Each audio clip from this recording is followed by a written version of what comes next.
Welcome to The Explainer. We're essentially jumping into a high-stakes detective story today. But instead of chasing down traditional suspects, we're hunting for elusive patterns buried deep inside the data of the 22 Swertres Cycles System, specifically the V6.4 framework.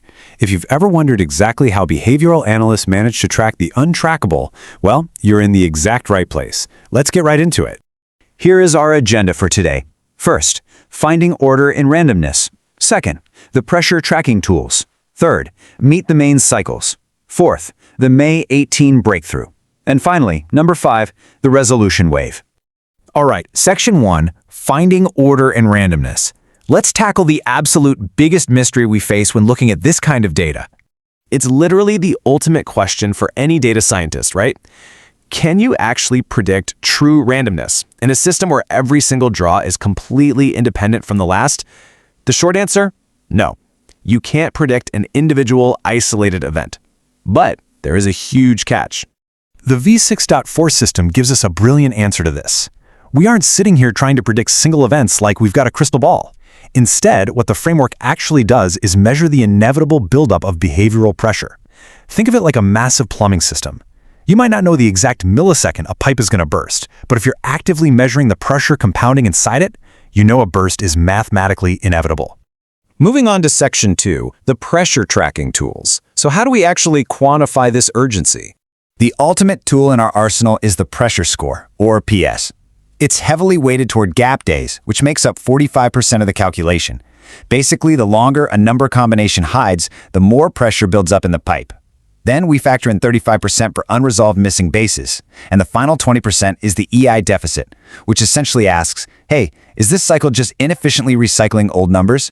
Now, as those gap days tick up, we eventually hit a critical threshold. When a cycle stays totally silent for over 21 days, we trigger what's called a CDX, or critical dormancy correction.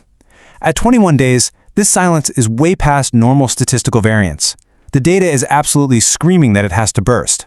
But here is the fascinating twist. A burst can only happen if the environment actually lets it, and we measure that with the ESI, the Environmental Saturation Index. If the ESI climbs above 80, the environment is completely saturated. The pipe is blocked and the pressure is suppressed, no matter how high it gets. But the absolute second that ESI drops below 60, boom, a burst window opens.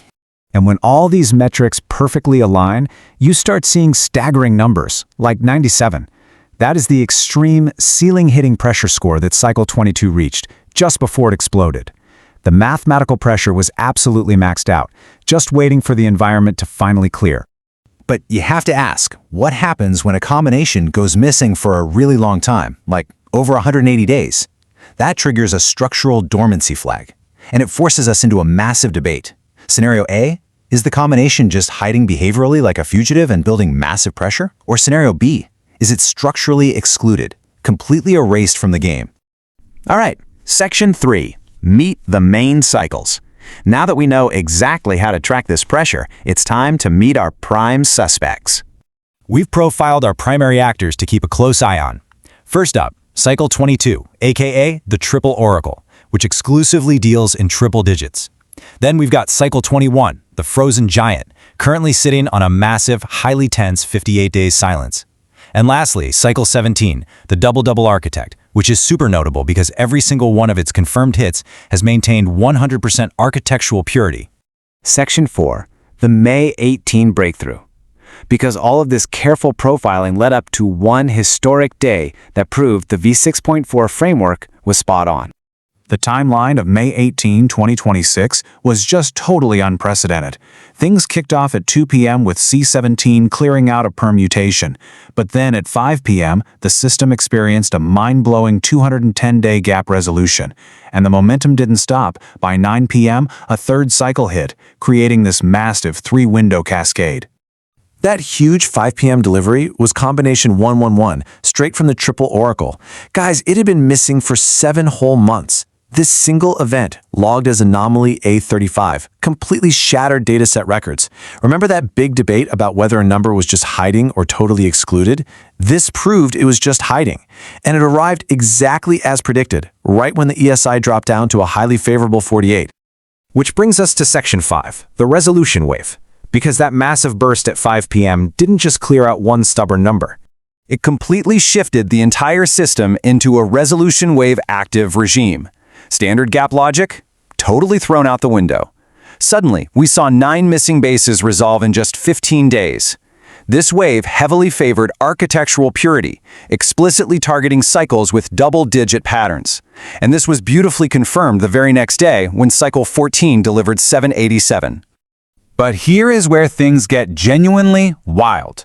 While this wave is aggressively clearing out all these architecturally pure suspects, our frozen giant, cycle 21, is being totally ignored. It's been bypassed 3 separate times during this wave, triggering an ignored singularity status.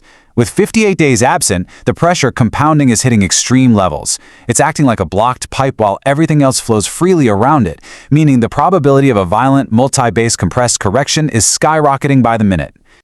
And to top it all off, the framework detected that these resolutions are not just structurally biased, they're temporally biased. The draw window clustering is fascinating. Major resolutions hit specifically at the 5 p.m. window on 3 consecutive days. The system literally tracked non-random temporal clustering happening in real time. So, it's been a blast taking you through this explainer today, and I think it absolutely proves that the clues are hiding right there in the data. With the environment accelerating, the 5 p.m. windows clustering, and the pressure maxed out at 99, we are left with one massive, thrilling question. Just how explosive will the data be when the frozen giant finally shatters its silence?